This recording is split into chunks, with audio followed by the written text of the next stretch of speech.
So if you could change one thing about the Dark Ages, what would it be from a combat perspective? Okay, so I love the combat in Dark Ages so much. So we're talking about at the level of nitpicks here. Yes. I think, unironically, the biggest failing with the general combat loop is the overuse of slow-mo. Yeah, okay, Which I'm glad they're addressing it, which they said in a patch that they are going to add another slider for slow-mo, which is pretty darn cool. I just think, like, you're in the middle of doing all this... I find no other better way of explaining it than hot girl stuff. And then suddenly, every time you hit a parry, you're just slowed to a halt for like every quarter of a second. And in a big arena where you can be parrying like, I don't know, 15, 20, 30 times in a combat, you are just having so much downtime be, oh, look at this cool slow-mo effect. And I'm just like, would I rather be looking at this cool slow-mo effect? Or would I rather be doing more of the fun stuff, you know? I get why it's there tactically. You're like, okay, I can scan the battlefield. I want to go here next. I want to turn here. But after playing with the no slow-mo mod, I can't go back. I just can't.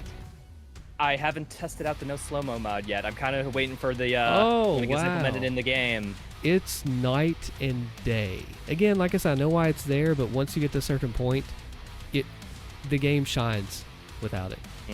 You got to try it. I'd see... And we do have an official slider. Hugo says he's tested it and it feels good. So we're going to feel that really soon.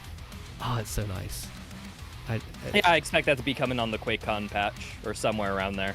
Gosh, I hope it comes as soon as possible. People, whenever I switch to 144 hertz for a monitor, people are like, you just have to experience it. And this is one of those things, like, it's not the same.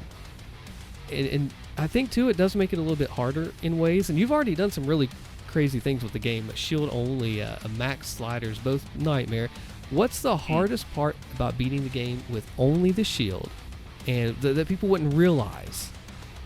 Okay, this requires a little bit of context. Okay, yes, so initially I had the idea for making a no gun run where it's just like I wouldn't use the Slayer, only melee, only shield. Yes. And by the process of like that 10-12 hour playthrough, I realized that I didn't struggle like basically at all. Like, melee is just like kind of busted in this game. You can do like a full melee build and it's actually super viable. Very. So then, okay, after that I was like, okay, that run was too easy. Okay, now no melee weapons. And my goodness. That's a lot. It's a night and day difference of difficulty in the way harder direction. The thing that you probably wouldn't realize as a casual player is that you know how you have upgrades for your shields that you want. You have to get gold and rubies and stuff for that. The game physically ties your ability to pick up a gold chest to a melee weapon.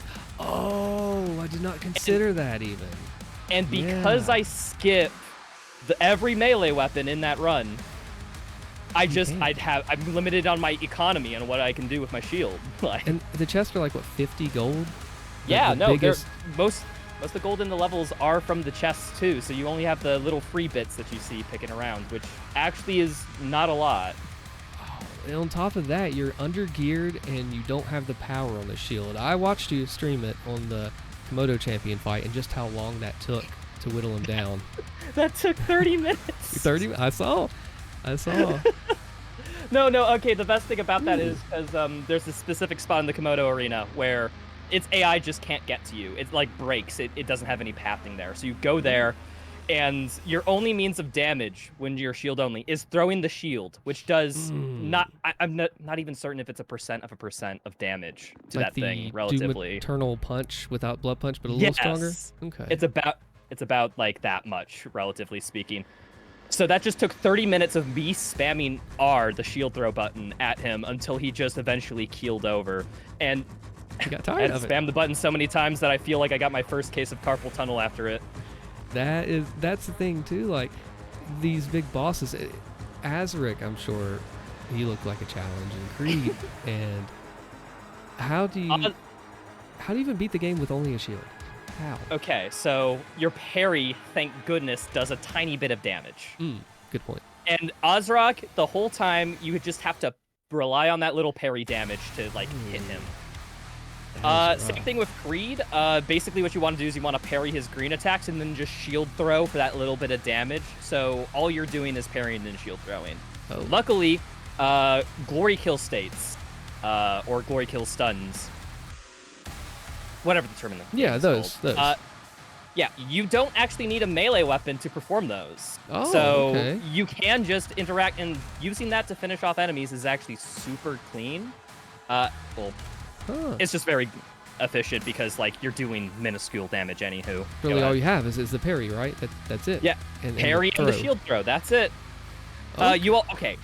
A lot of the major combat encounters are actually saved by shield runes too, when you pick those up in the mid game. But I guess I was thinking more about bosses. In general combat, you want to use, what's it called, the sword rune?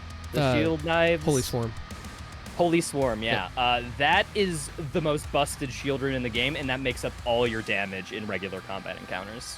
We're finding more things, too, about these runes as it comes out, like the Ground Fisher and Dread Mace discovery was made, and... oh, yeah, that Under the Mayo video. Under the Mayo video, yep. And something else, when you look at it, too, is this one of those runs... So when I did pistol-only no equipment in 2016 on Nightmare, I never thought I'd do a pistol-only type of run, but it's more fun when you're doing it, I think. Like, watching it, you're like... And it's interesting to look at from watching because it's a spectacle. It's something that you don't think about. It's only a shield. So how is it, like, from the runner perspective? From the viewer perspective, it's like, this is pretty crazy it's even possible. Okay. Very quickly, addressing the viewer perspective, the amount of messages I get in my live streams where people come by and be like, wait, you're doing this challenge? Are you tired of the pain yet? Like, why would you do this to yourself? And I always give the same response of just like you know what? I kind of had the idea that this would be bullcrap, that this challenge will make me frustrated, that it will be long, that it will be tedious. And I've accepted that at that point, and I've made my peace with it, and I'm just there just for the vibes. Yep. The most fun I had was in 0% Nightmare, Doom 2016. Argent Denora took me 7 hours on that level, 4.5 hours in the last arena. And it's just, at that, you have this drive to just want to, it feels so good when you beat it. It just feels so good. Yeah, no, there's definitely this relation between how difficult the challenge is and how rewarding you feel after beating it. And that's a big reason why I do these challenge runs, because like, when you beat it, like Max Sliders, for example, took me 50 hours of in-game time to beat.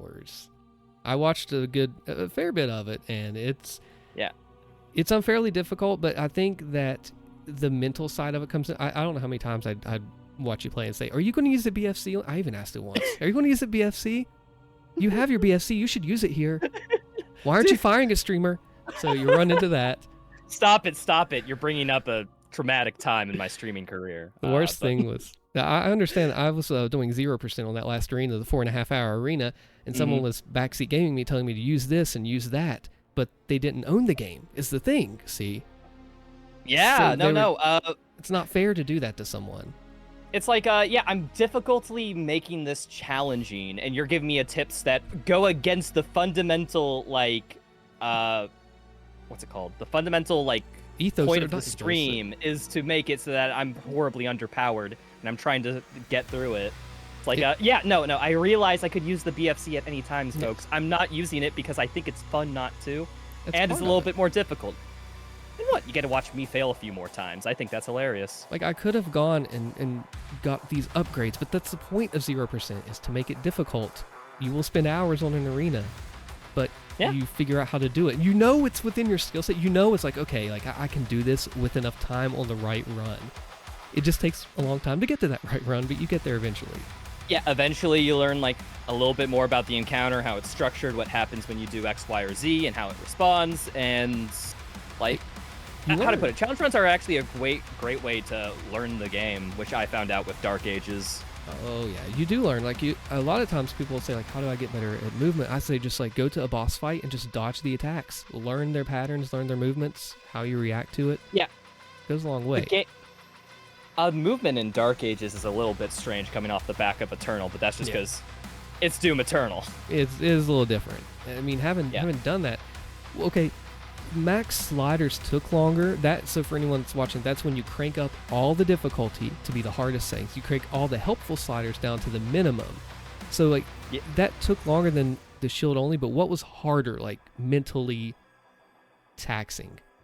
Okay, so Because they're different beasts in different ways. Like pistol only no equipment and 0% they're are different. they're difficult in different ways. Yeah.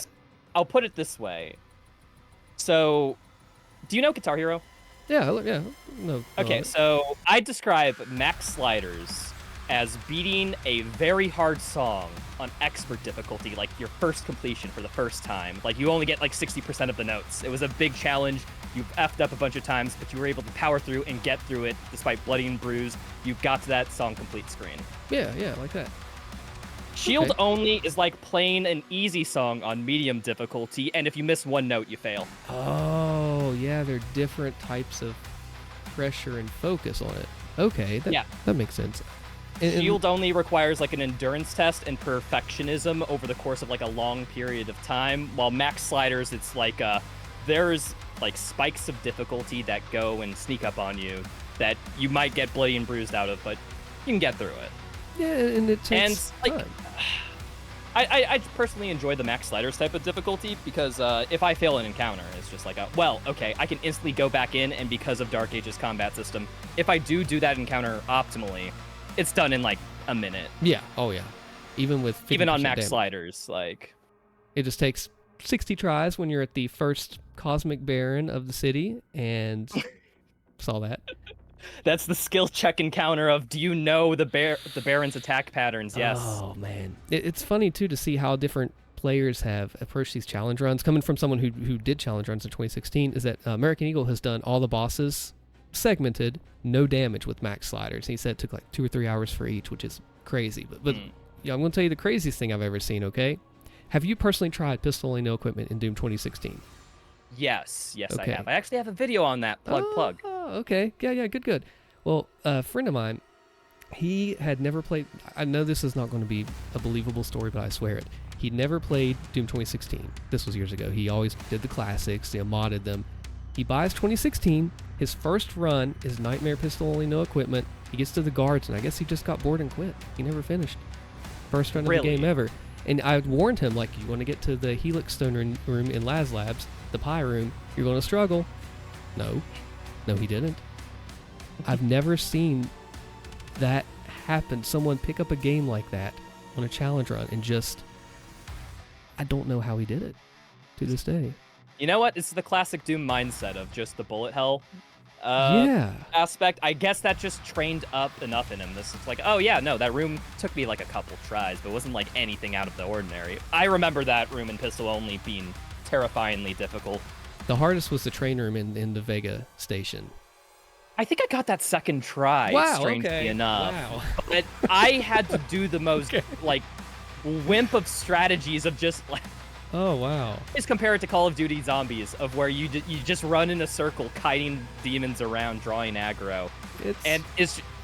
You can do that. It's boring, but it's so effective that it's just like it's what I resorted to. It's interesting too, looking back at these challengers, like you mentioned, running around the arena. I was always a fan of in-flight mobility, the new air control. Now everyone used it for Eternal. This was back in the day with Bite Me when he was doing his thing. I talked to him about the run, and he helped me with my binds back in the day. It's like, it's interesting to see how the strategy of the top players have changed over time. Never using that, now it's a mainstay in Eternal. Yeah, there's also, in 2016, after Bite Me left, in-flight mobility was found to have more uses than, he was using too. Like, for example, like, we keep it equipped, like, throughout, like, the last half of Lazarus and the beginning part of the Hell level after.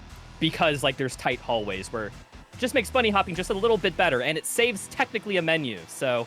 Yeah, it's a lot small to things. It. There's a lot of busted things that we didn't realize at first, and I'm curious to see for anyone watching that okay, so it's a category extension.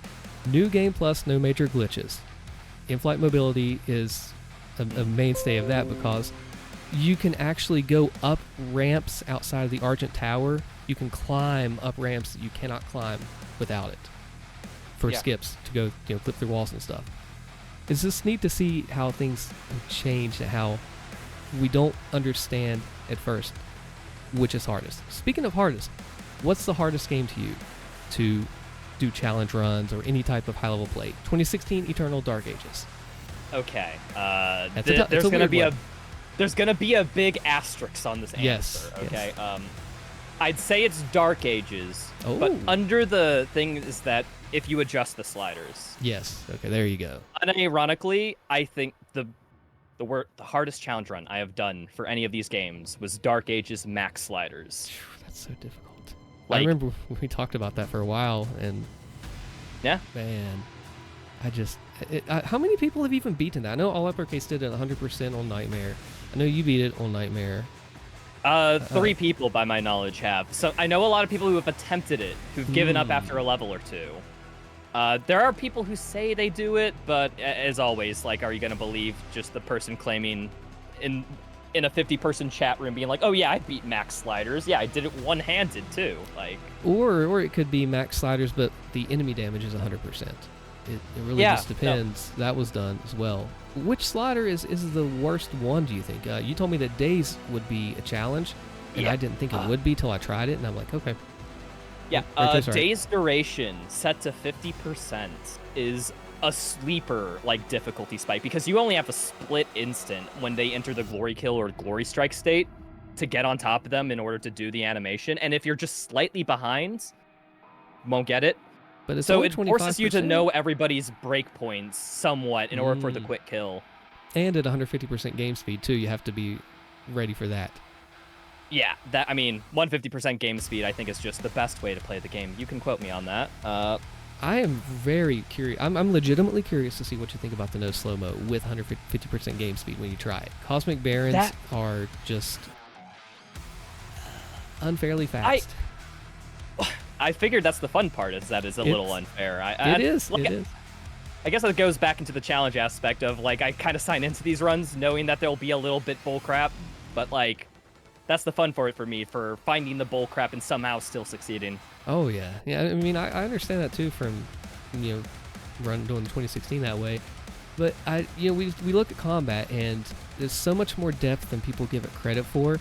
So let's take a look at a level here and have you break down what goes on through your head when you do this arena. Raitro did a fantastic job. You're going to learn so much from this to become a better player. Click the video on the screen so you don't miss out.